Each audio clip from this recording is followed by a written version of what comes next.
So if you wanna guys to fix this problem on Monopoly, just follow me in this video step by step till the end. So let's gonna start. So first you have to go and open your settings of your device. Then it will open directly on your this list. You have to click on apps. Right here we found all the applications that you have on your phone. You will search only for Monopoly Go. So when you found it, just open it like this and scroll down to your phone storage. But here be careful guys, don't click on clear data, click just on clear cache.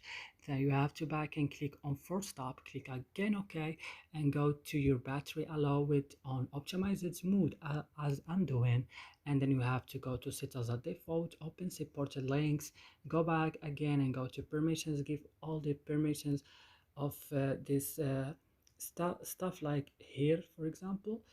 And you have right now to go to your Play Store and you have to update your Monopoly, then restart your phone.